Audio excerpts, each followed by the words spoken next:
Bom dia na graça e na paz de Jesus. Eu sou o pastor César Cavalcante, mais uma vez, para a glória de Deus, está no ar mais uma edição do programa de entrevistas, o programa Conversa Entre Amigos, que sempre nas segundas-feiras eu recebo aqui pessoas especiais dentro do reino, pessoas que têm feito a diferença, e dessa vez, na segunda-feira, nós tivemos um debate, porque o nosso convidado podia, na quinta-feira, né? Mais conhecido como hoje. Então, hoje, dia 19 do mês de agosto, estou recebendo aqui um amigo de muitos anos, um apologista, um pastor, um escritor. Ele é professor titular no Departamento de Artes da Universidade Federal do Rio Grande do Norte, mais conhecido como UFRN, atuando na graduação, também na pós-graduação, e ali sendo ali uma pessoa estratégica dentro do reino de Deus, com certeza. E hoje vamos falar sobre a educação nas escolas. Desde 2020 também ele trabalha no Instituto de Patrimônio Histórico Artístico Nacional, que é o IPHAN. Ele é um dos diretores do IPHAN no Brasil. Além disso, também é advogado, exerce a função de pastor no Ministério da Defesa da Fé, que fica lá em Natal, no Rio Grande do Norte. O Dr. Tassos lecionou em várias outras universidades no Brasil, no exterior, na Oral Roberts, nos Estados Unidos, na Guatemala, na URCA aqui no Brasil. Obteve seu doutorado em Educação, Matemática, Lógica pela Universidade Federal do Rio Grande do Norte em 2002, fez mestrado em Artes e Filosofia Analítica na Inglaterra, fez pós-doutorado em Apologética Cristã lá também nos Estados Unidos, e também fez Sociologia do Direito pela Universidade Federal da Paraíba, aqui no Brasil, possui especialização em Direito Material Processual do Trabalho pela Universidade de Anhanguera, e é graduado em Direito, também graduado em Filosofia, Liderança Avançada, Ministério Pastoral e Estudos Bíblicos. Escreveu vários livros de diferentes tópicos, como Direito, Educação, Filosofia, Cultura, Apologética, e além disso apresenta semanalmente nos canais defesdafé.tv e licurgo.tv, o webcast É Proibido Não Pensar. Tassos, um privilégio te receber aqui mais uma vez no nosso humilde programa. Bem-vindo, cara. Muito obrigado, professor César, pastor César. Para mim é uma alegria muito grande estar aqui com você, pessoa que eu admiro muito, né? É um trabalho excelente para o reino, uma alegria muito grande, agradeço a oportunidade. Bom, vou começar falando sobre educação escolar, cara. Você que é da área, né? Você que é da área do ensino, trabalha no magistério, enfim, a quantas andam a educação no Brasil? Você sabe que o Brasil, ele tem sempre tem notas baixas, né, nos principais índices internacionais de educação.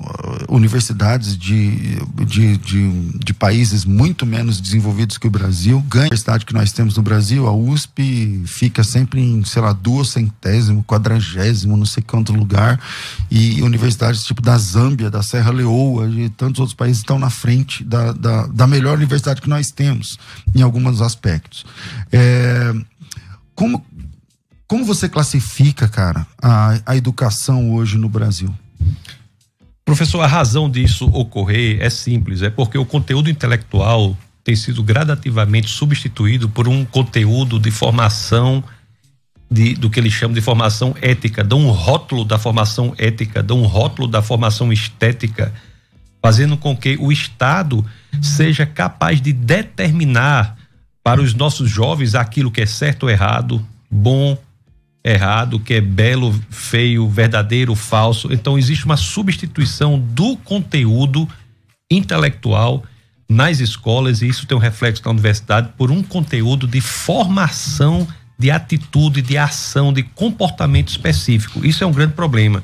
Você acha que esse lance de verdade ser relativa, tal, na universidade, é um germen aí de problema? É uma consequência do que é feito até nas crianças. O que nós temos é que o marxismo cultural, existe uma estruturação pensada para isso, é imposto nas crianças sob um rótulo diferente, sob o rótulo do manto da ética, sobre o método da retórica, mas na realidade o que existe para as crianças é a ideia de que o Estado pode formá-las na atitude ética, na apreciação estética, e as famílias muitas vezes, sem saber isso, abrem mão do seu papel, que é formar os seus filhos nesses aspectos, e terceirizam esta função para as escolas. E você acha que isso é pensado ou isso é casual? Por exemplo, você tem aí, por exemplo, vamos pegar, por exemplo, coisas gritantes, né? Então você pega, por exemplo, a exposição lá do Santander, por exemplo, que você deve lembrar alguns anos atrás, poucos, talvez uns 2, 3 anos atrás. Ou outras, a questão de cartilhas que foram tiradas já de circulação, que iam para as escolas com desenhos ali e instigando a sexualidade mais cedo na criança e tudo mais. Você acha que isso é casual ou isso é pensado? O que você chama de marxismo cultural? Olha, eu não acho, eu tenho a certeza absoluta de que isso é consequência de um projeto estruturado por meio de manipulação psicológica das crianças, de lavagem cerebral, para que elas tenham o seu modo de agir, de pensar, de julgar, alterado pelo Estado. E existem técnicas específicas de manipulação psicológica que são dadas nas escolas para que as crianças mudem o seu modo de pensar. Nós podemos falar... Por exemplo, me dá um exemplo. Por exemplo, nós temos existe um livro que eu aconselho a todos, chamado Maquiavel Pedagogo. Maquiavel Pedagogo. É um livro escrito em francês, né? Foi traduzido em português com esse título, de Pascal Bernardin. E ele expõe ali várias técnicas de manipulação psicológica que são dadas às crianças. Por exemplo, existe uma experiência de Stanley Milgram, que ele mostra como as crianças são submetidas à mudança do seu comportamento quando são postas em uma situação de submissão e autoridade. Essa experiência é o seguinte: ela é um pesquisador, um professor e um aluno. Uhum. O professor é o único que não está combinado ali. O professor, na realidade, é o objeto da experiência. Certo. Então o pesquisador chega e diz assim: o professor, nós vamos fazer uma experiência.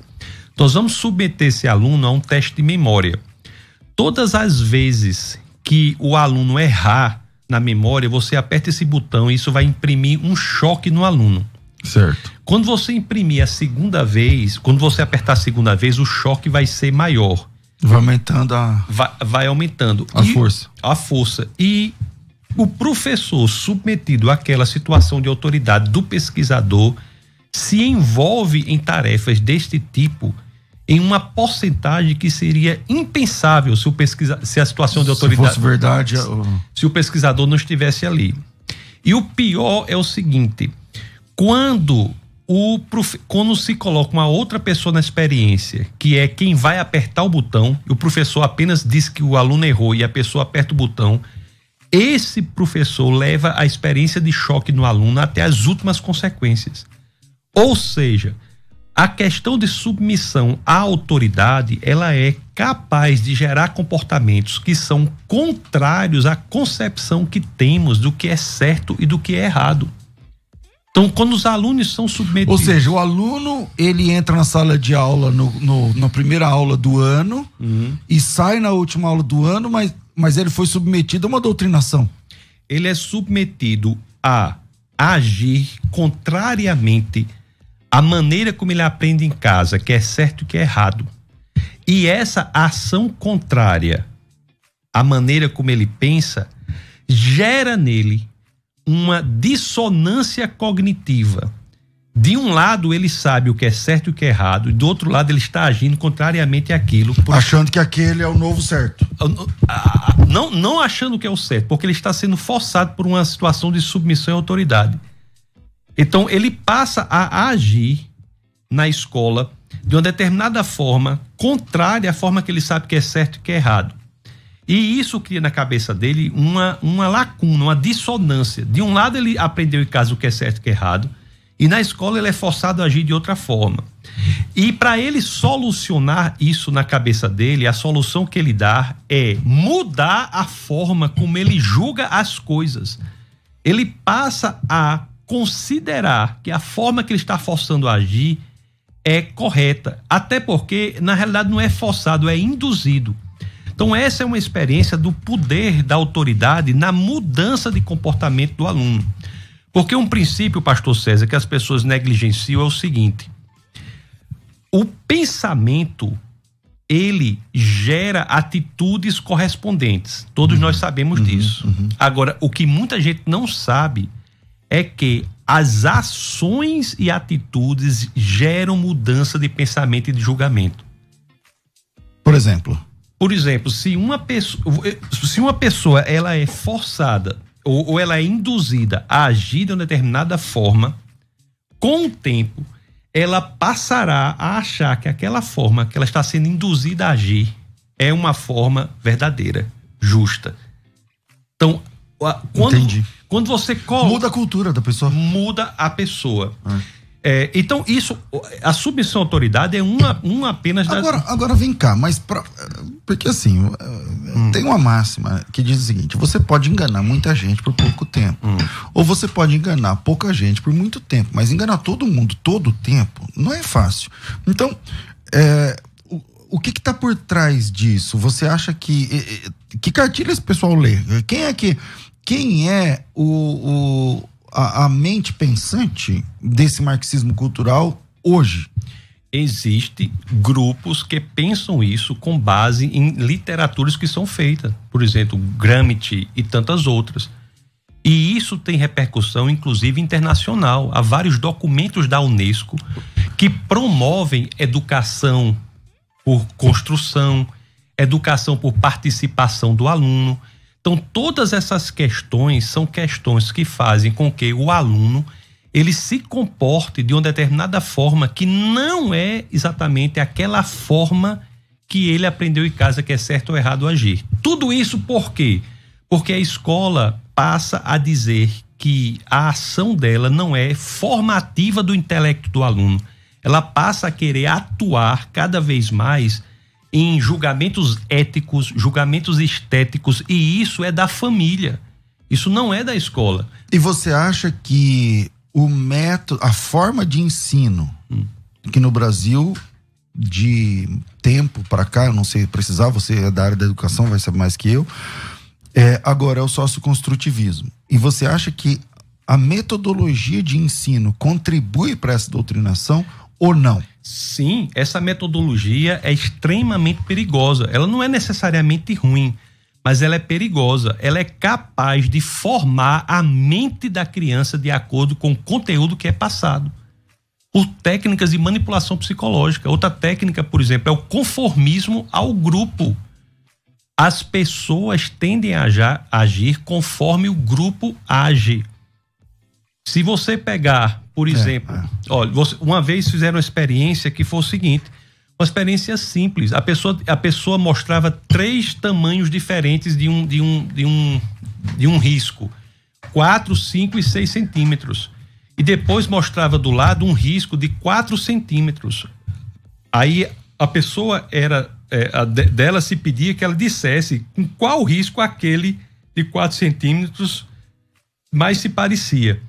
Era muito fácil dizer que o risco de 4 centímetros era igual ao risco de 4 centímetros da outra folha. Só que os outros membros do grupo eram treinados a todos a dizerem que era com de 5 centímetros.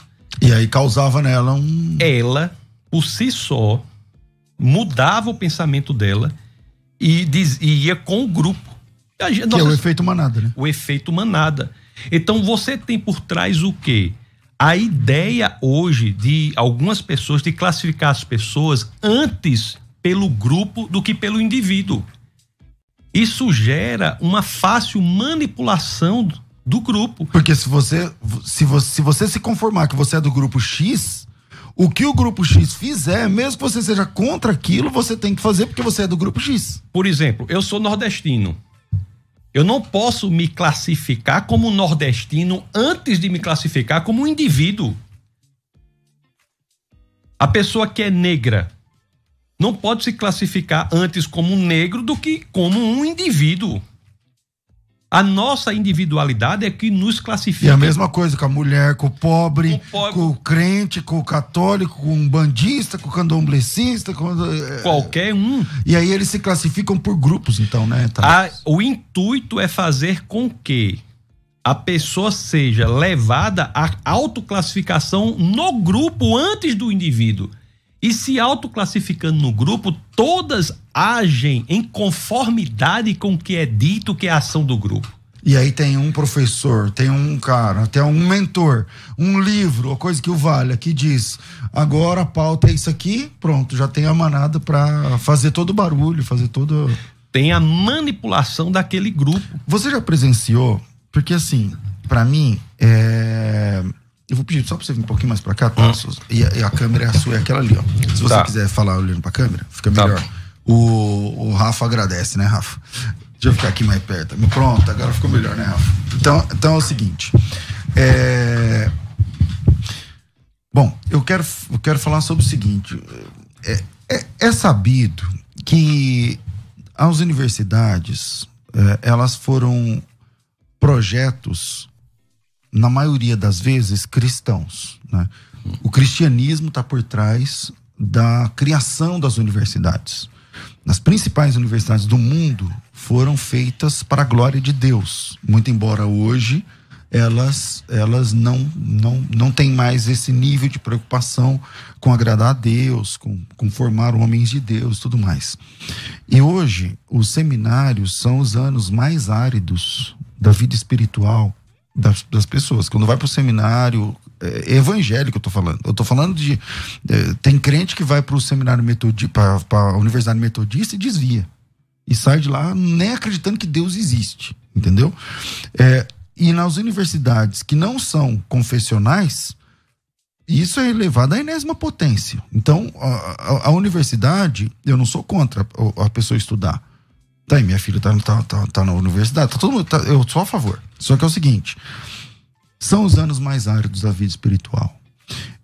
Você já viu como professor em sala de aula, uma pessoa chegar lá crente, cheia de Deus, e depois haver um câmbio, e ela vai se afastando, abraçando, eu vou falar aqui, o esquerdismo, o marxismo e tal, e sair dali no final de 4 anos sem Deus? Já viu isso acontecer?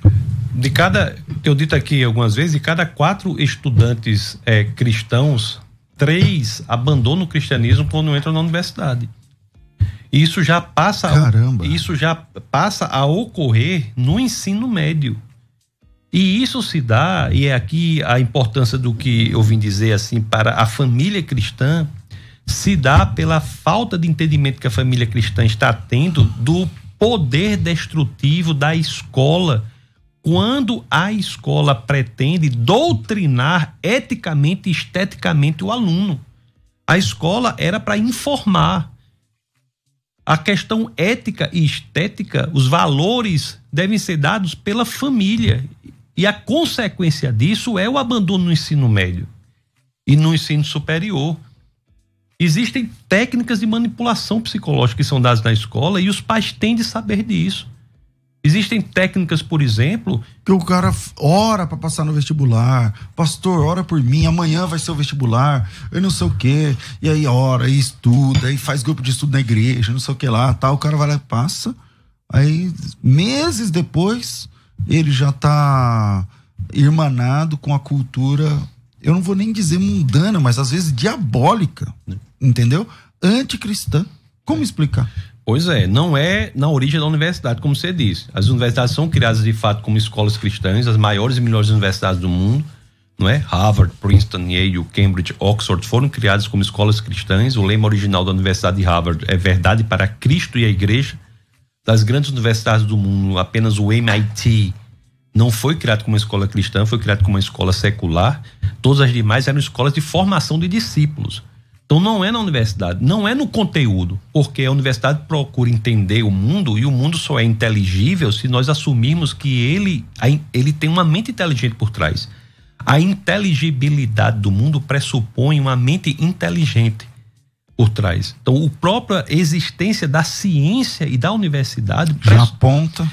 Não é isso. O que acontece é uma articulação bem feita desde a criança para que ela tenha a sua formação axiológica, a sua capacidade ética alterada e a sua capacidade estética. E as pessoas muitas vezes não veem isso. Por exemplo, acham que uma avaliação, por exemplo, é um método avaliativo em que a criança é forçada a marcar como certo algo que é contrário ao que ela aprende em casa. Os pais acham que aquilo... Isso acontece na escola o tempo todo. E os pais acham... Qual é o problema, César? Que os pais acham que aquilo acaba ali.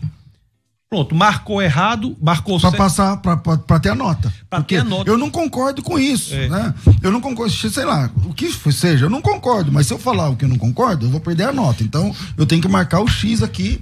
Mas aí o que precisa ser dito, que é desconhecido por muitos, que ao marcar o X naquilo que não concorda, a psicologia já estudou que se cria na criança a dissonância cognitiva. Ela está agindo contrariamente a um valor dela. E isso não se mantém assim. Essa dissonância cognitiva não se mantém porque nessa... é água mole em pedra dura, meu amigo. Vai mudar a essência da criança. Ela não vai ficar confortável naquela tensão cognitiva interna que ela tem em agir de uma forma e pensar de outra. Esse conflito é solucionado na cabeça dela. E é solucionado como? Pensando da forma mudando a forma de pensar. Mudando a forma de pensar. Por exemplo, dramatização na escola.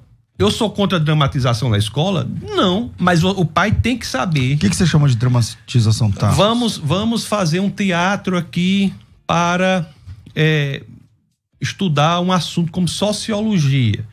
Aí no teatro você tem alguém que representa uma classe dominante e outro uma classe oprimida. Isso daí isso não termina dessa forma.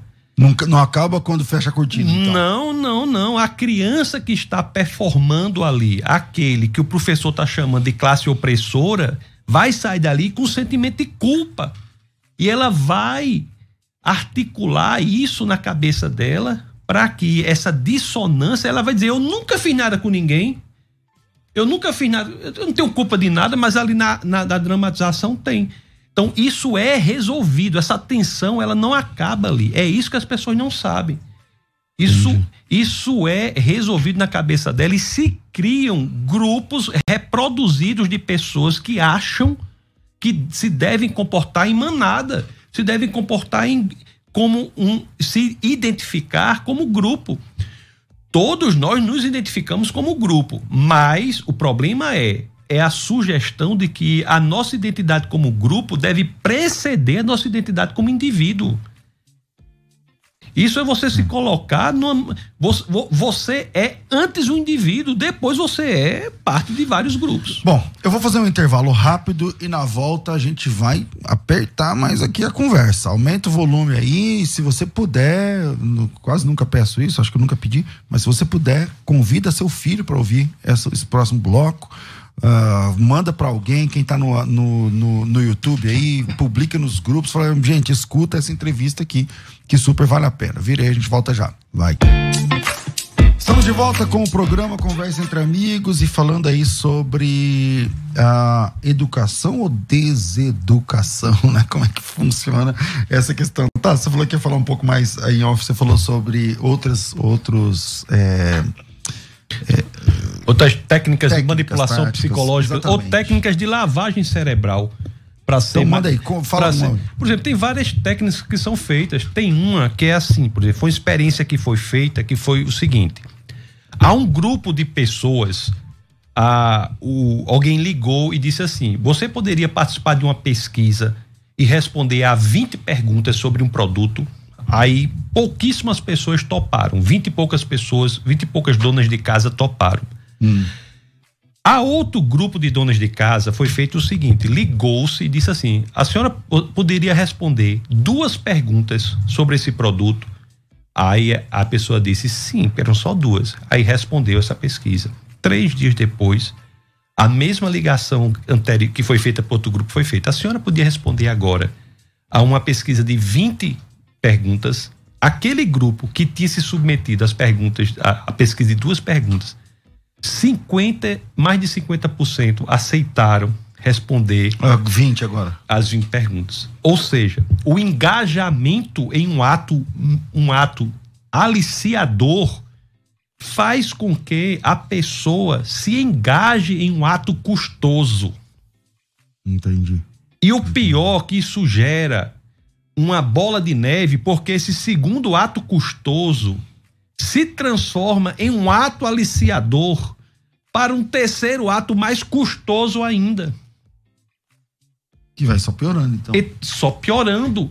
E com esses atos custosos contrários à maneira como a criança vê o mundo são feitos, mais uma vez, cria-se a dissonância cognitiva e ela muda a maneira dela... Transforma ela num soldado.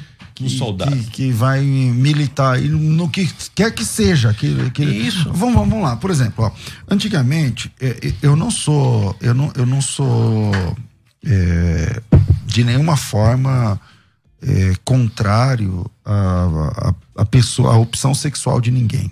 A pessoa tem que ter a opção sexual dela, ela tem a liberdade dela para isso e tal. Mas eu quero falar sobre militância, porque há 20, 30 anos atrás, nós não tínhamos o movimento homossexual no nível que a gente tem hoje, no sentido de que agora estão... Eu acho que vai passar, eu acho que agora não, mas com o tempo vai passar, para mexer na gramática da nossa língua. Você acha que passa esse negócio de pronome neutro, ô Tasso? Eu acho que vai, uma hora ou outra vai passar. Pois é, nunca houve na história da humanidade nenhuma situação em que o Estado impusesse uma mudança linguística nesses termos. A língua é viva porque ela muda naturalmente, não por imposição de caráter ético. Quando a escola se engaja num projeto de revolução cultural, o que nós estamos fazendo, principalmente a escola pública, o que estamos fazendo é, nós, família, deixando que o Estado dite para o nosso filho o que é certo e o que é errado. Então, é por isso, você começou a entrevista aí dizendo por que nossos níveis intelectuais são tão baixos nas escolas. Exatamente por isso, porque a implementação do marxismo cultural propõe uma formação numa determinada ética, não a formação intelectual. E o resultado de tudo isso são pessoas que desconhecem, até em disciplinas como matemática, por exemplo, se você for olhar a estrutura jurídica brasileira em relação aos currículos, a base curricular, até em matemática se propõe que tem uma transversalidade de índole ética. O que é que a pessoa tem que saber se 2 mais 2 são 4 é bom ou é mal? Mas então, porque, por exemplo, quando a pessoa sai da universidade, muitos, um percentual grande, você deve ter os números mais que eu, são analfabetos funcionais. Quer dizer, o cara, ele sabe ler e escrever, mas ele não consegue interpretar um texto. Exato. Então você dá um texto para ele de um poema, um ditado, qualquer coisa. Exato. Ele sabe ler, ele sabe escrever, mas ele não consegue interpretar. E esse analfabetismo funcional está cada vez maior. A gente não consegue. E isso vai para a vida, porque a pessoa não consegue entender o que você está falando, por exemplo. Isso. Então isso que você está falando agora, que eu estou falando, pode estar gerando ódio em outras pessoas porque não estão entendendo o que a gente está falando. Nem somos contra a escola. O que estamos dizendo aqui é que você, família cristã, que coloca seu filho numa escola, e pública ou privada, você tem de saber que existe uma vertente educacional contemporânea que tem por intuito a formação da personalidade, do julgamento ético do que é certo e do que é errado daquela criança. Tá, e o que fazer agora? Por exemplo, o pai que está ouvindo agora, a mãe que está ouvindo agora, e o filho tem, sei lá, 10 anos e está no colégio. Agora no online, sei lá como é que tá, mas o que faz? Você, pai, tem que estar acompanhando o seu filho, vendo se essas técnicas de manipulação estão sendo aplicadas na escola, o que está por trás disso, qual é o tipo de grupo que essa criança está sendo classificada, se essa criança está sendo forçada a se identificar antes como um grupo do que como indivíduo, Você tem que fazer a contra-revolução, porque a escola quer fazer uma revolução cultural na criança, você tem que ser a resistência. Senão, os nossos jovens serão perdidos como já estão sendo. As pessoas estão, falando para o universo cristão, a escola está forçando 80% dos jovens cristãos a deixarem o cristianismo nos últimos anos. E como que é essa forçação? Uma forçação que na realidade é uma indução, porque também é importante isso. A pressão mais efetiva na mudança de julgamento de pensamento das pessoas é a pressão fraca, não é a pressão forte. Olha que curioso.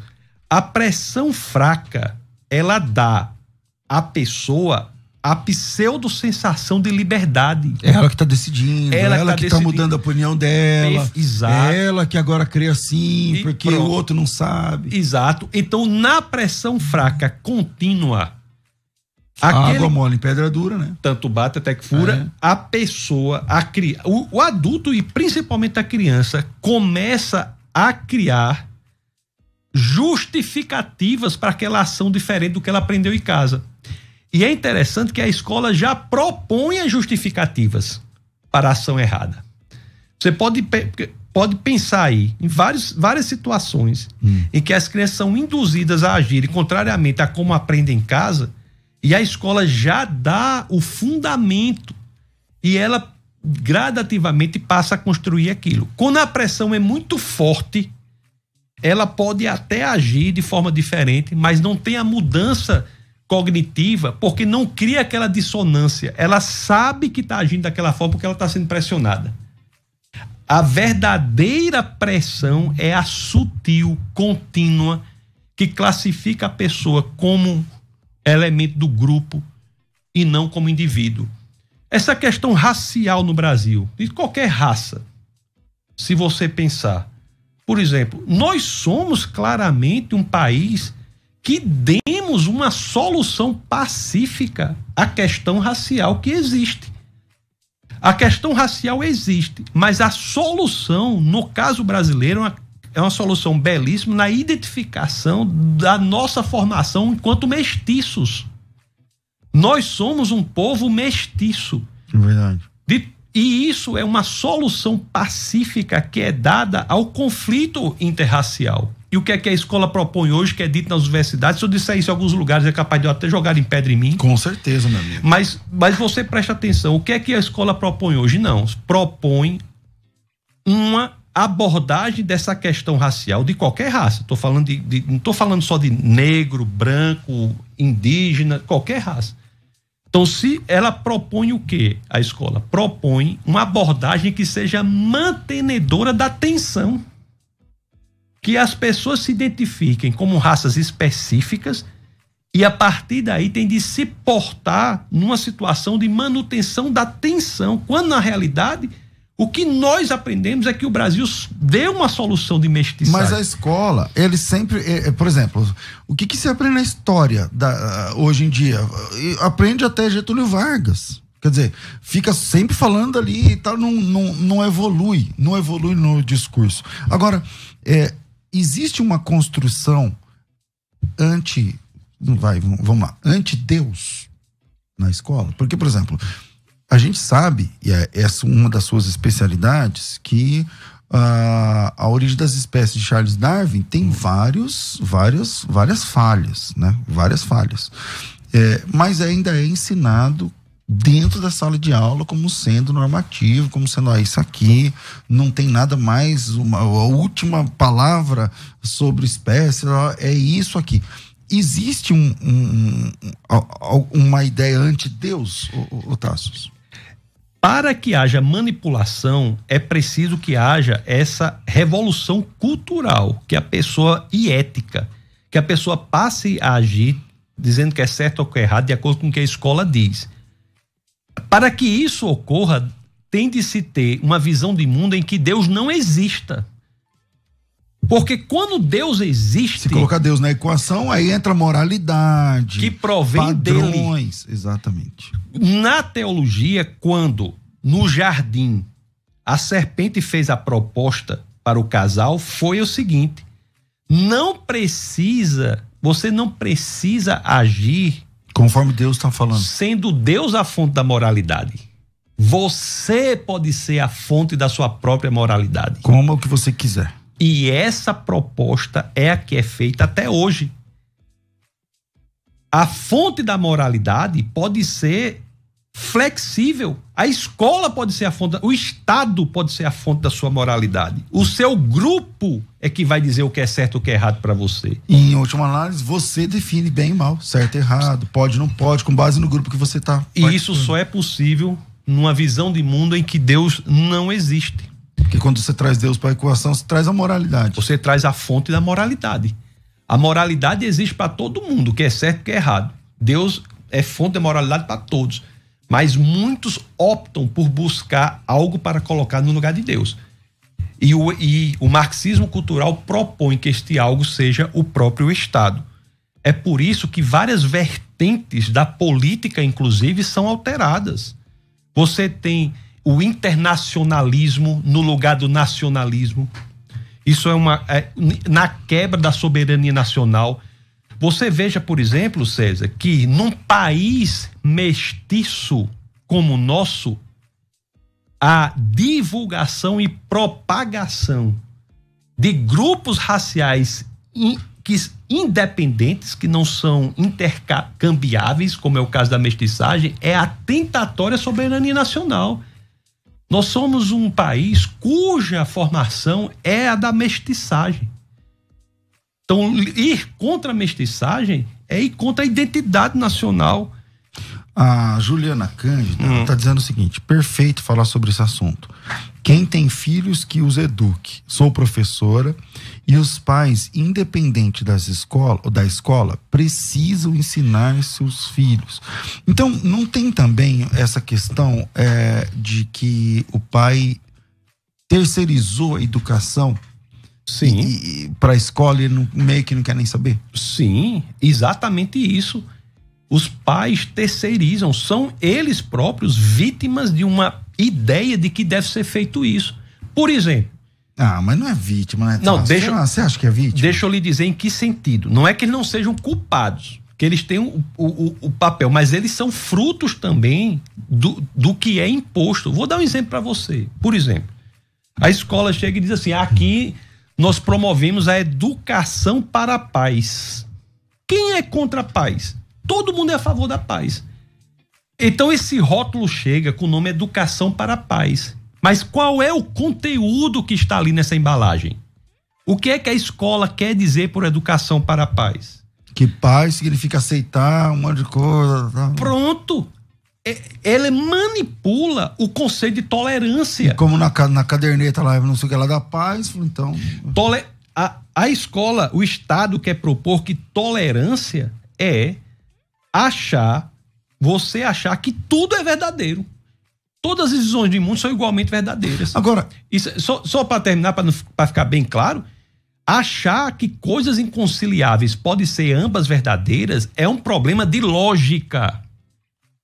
Tolerância não é achar que tudo é verdadeiro. Tolerância é você entender que o mesmo direito que você tem de expressar a sua opinião, qualquer outra pessoa tem.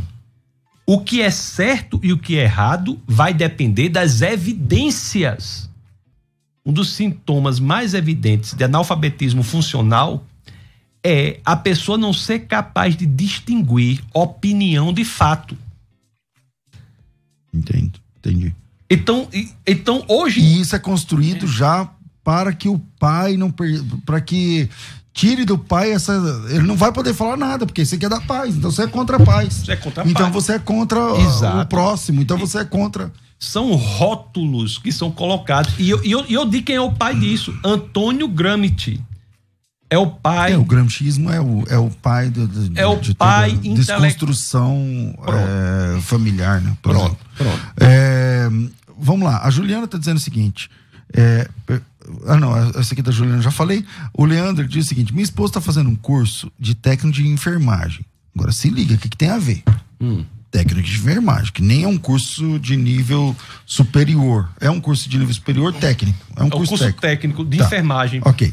A professora falou a ela que ela iria sair da caixa, entre aspas, até o fim do curso, se referindo à fé cristã.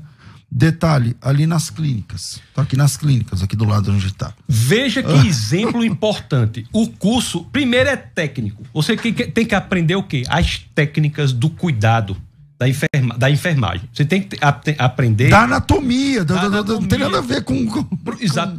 Pronto, exatamente. Aí, como fruto desse projeto, que é internacional, viu? Existem documentos da UNESCO que falam disso. Documentos da UNESCO que falam disso. Existe um documento de 1964 chamado Modificação de Atitude. Então você veja, um curso de técnica de enfermagem, o que isso tem a ver com sua fé, com quem você acredita? Fé. A pessoa pode ser cristão, muçulmano, budista, candomblecista, pode ser o que for. Você vai ser um bom técnico de enfermagem se você fizer o curso. Pronto. Aí ela tem que mexer na crença da pessoa.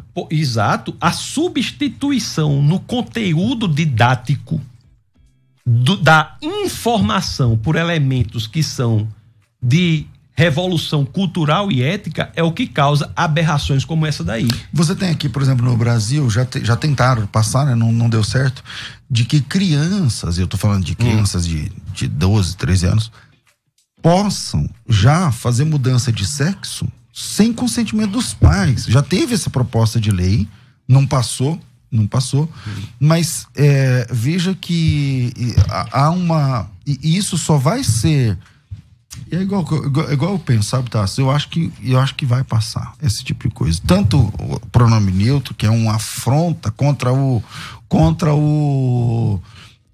a gramática, né? A gramática. Quando eu falo assim, boa noite a todos, se lá tiver só homem, tá contemplado. Se lá tiver 50 homens e 3 mulheres, o todos, na nossa gramática, tá contemplado. Agora, quando você fala todes, isso aí é contra a gramática, meu Deus do céu. Mas eu acho que, assim como tantas outras coisas já passaram, eu acho que essas coisas ainda vão passar. Você acha que passa? Olha, nós temos que lutar para que não passe, não é nem porque somos contra uma coisa ou outra, é que é pelo simples fato de que somos razoáveis.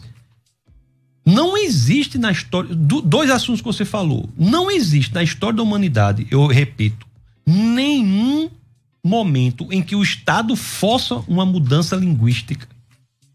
Questão de mudança de sexo. Se você pegar todas as civilizações da humanidade, de quaisquer religiões que forem, de quaisquer países que forem, esta geração é a primeira geração na história da humanidade que passa a flertar com a ideia de que não é o gênero que deve seguir o sexo, mas o sexo que deve seguir o gênero.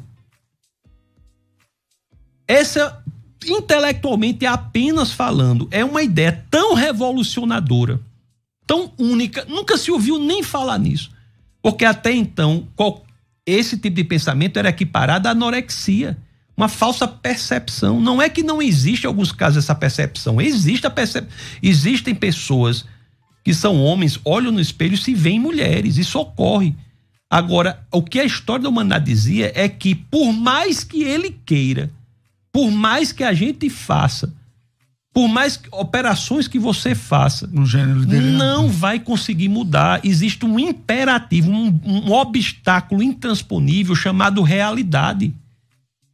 Essa pessoa tem que ser amada, tem que ser cuidada, tem que ser acompanhada. Infelizmente, ela se sente algo que não é possível ser pela realidade. Não é porque eu não quero, é pela realidade. Não é possível transformar um homem numa mulher pelos imperativos da realidade. Qualquer pessoa minimamente educada, com uma célula do seu corpo, sabe dizer se é de um homem ou de uma mulher. Então, por isso que essa mudança, que é chamada de ressignificação, né? Ela tem como consequência suicídio significativo dos pacientes. Estudos dizem que é mais de 50%. Por quê? Porque a eles que são pessoas boas, muitas vezes, não estou falando da pessoa, são pessoas que às vezes têm essa percepção, a eles é dada uma expectativa que, pelos imperativos da realidade, não pode ser atingida.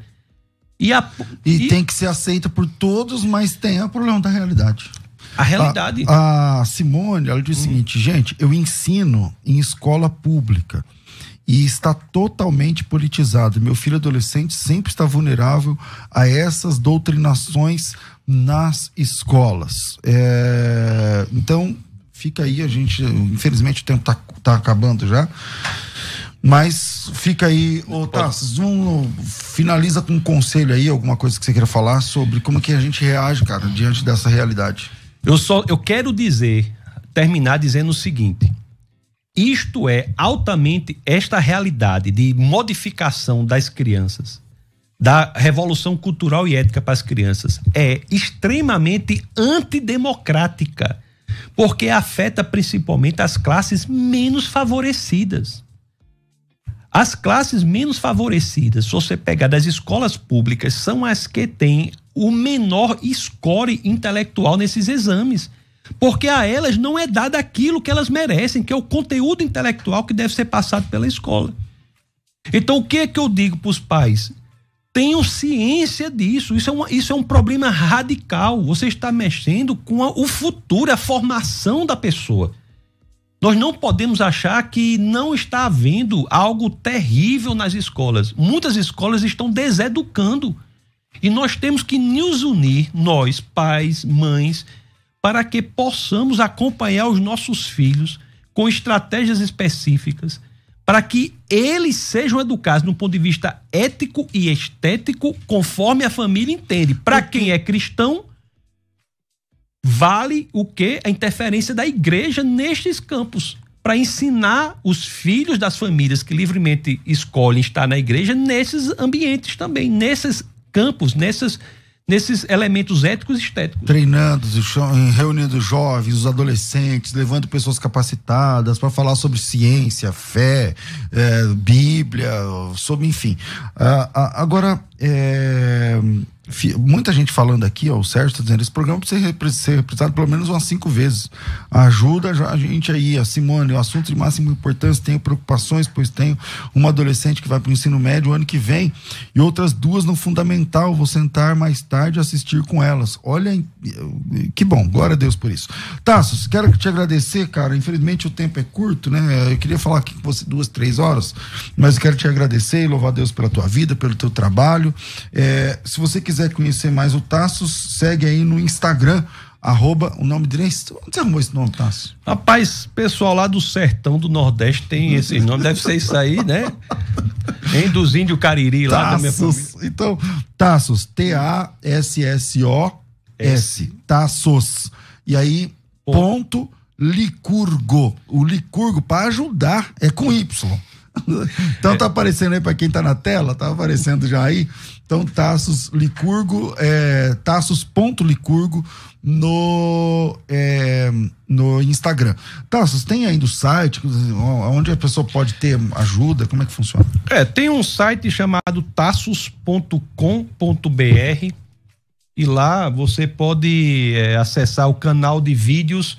Nós temos o canal de vídeos no YouTube, tem 2 canais, né? Que é você vai no navegador e bota defesadafé.tv, é o do Ministério da Igreja, e tem um também que eu passei a usar mais recentemente, que é licurgo.tv, porque nesse eu posso fazer lives que são de assuntos, às vezes, que não são tão direcionados ou tão relativos ao assunto teológico ou apologético. Então, licurgo.tv. Mas lá no Instagram, você entra por lá. Então vamos lá. Tassos, obrigado, Deus abençoe. E na próxima vez que estiver em São Paulo, lembra de nós aqui. Sempre uma honra, sempre um prazer, uma alegria, e reitero minha admiração por você e por toda a sua equipe. Tamo junto. É isso aí. Um grande abraço a todos vocês. Fico por aqui. Às 2 da tarde tem o programa Crescendo na Fé. Tudo isso muito mais a gente faz dentro do reino, se for da vontade dele. Você ouviu? Conversa entre amigos. Aqui na Musical. De volta na próxima segunda, às 11 da manhã.